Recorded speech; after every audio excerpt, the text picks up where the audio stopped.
Yo mga idol, kamusta? Sports Talk PH nga pala. Ang pagpanaw ng hapon, pag-usapan natin yan mga idol. Ngunit bago ang lahat ay huwag kakalimutang mag-subscribe at i-click ang notification bell button for more sports talk. So isang masamang balita nga po ang pumasok para sa mga boxing fans kahapon. Ito po ay dahil sumakabilang buhay na ang undefeated Japanese knockout artist na si Kana Musakama sa edad lamang na 20 anyos.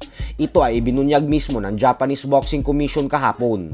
Madaming nangihinayang kay Sakama gawa ng isa siya ngayon sa mga pinaka-top prospect para sa Japanese boxing. Nakatakda po sana siyang lumaban kahapon kontra sa kapwa niya prospect na si Hiroki Oki. Subalit nagpa siya itong hindi tumuloy sa laban ang dahil sa kanyang health condition. Pero ganun pa man nga po ay hindi pa pinapaalam sa publiko ang eksaktong dahilan ng pagpanaw ni Sakama. May professional record itong 9 wins with 8 knockouts at walang talo. Naging pamilyar ang mga Pinoy boxing fans sa kanya matapos niyang talunin ang ating pambato na si John Paul Gabunilas via 5th round technical knockout sa undercard ng undisputed title fight ni Naoya Inoue at Marlon Tapales nitong buwan ng December lamang. Sa kabilang banda naman mga idol ay usap-usapan nga po ngayon sa social media ang potensyal na paglaban ng ating pambato na si former WBC Featherweight World Champion Mark Magnifico Magsayo sa undercard ng Canelo Alvarez versus Jaime Munguia sa buwan ng Mayo ngayong taon. Hindi pa naman po sigurado na lalaban talaga si Magsayo sa undercard ni Canelo. Pero alam naman po nating lahat na sa May 4 ang Canelo versus Munguia. At kung atin ding matatandaan ay mismo ang Emperor Promotions President Sean Gibbons din ang nagsabi na tinitingnan nila ang May 4 bilang petsa para sa next fight ni Magnifico.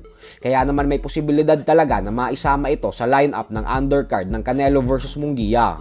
Bagay naman na napakagandang exposure para kay Magsayo upang mas makilala sa mas malawak na audience ng mga boxing fans.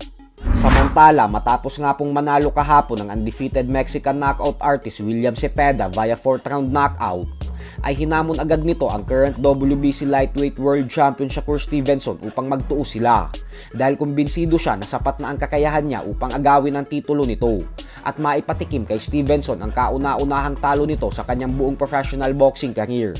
Dahil dyan ay agad namang sumagot ang promoter ni Stevenson sa top rank na si Bob Arum at sinabing isang tawag lang daw sa kanya ni Oscar De La Hoya at ikakasa niya daw agad ang Stevenson versus Cepeda sa July 6. Paliwanag ni Arum na may petsa na daw sila para sa world title defense ni Stevenson sa July 6 nga. Pero dahil umano wala pa silang kalaban para kay Stevenson, kaya naman saktong-sakto umano si Cepeda para dito. Pero ganun pa man ay prangka nga pong sinabi ni Bob Arum na hindi daw kayang manalo ni Cepeda kay Stevenson. Sadyang nasa ibang level lang daw talaga ang alaga niya, na siyang dahilan kung bakit isang 2-division world champion na si Stevenson, habang si Cepeda naman ay hindi pa nagiging isang ganap na world champion kailanman. So hanggang dito na lang po muna tayo mga idol.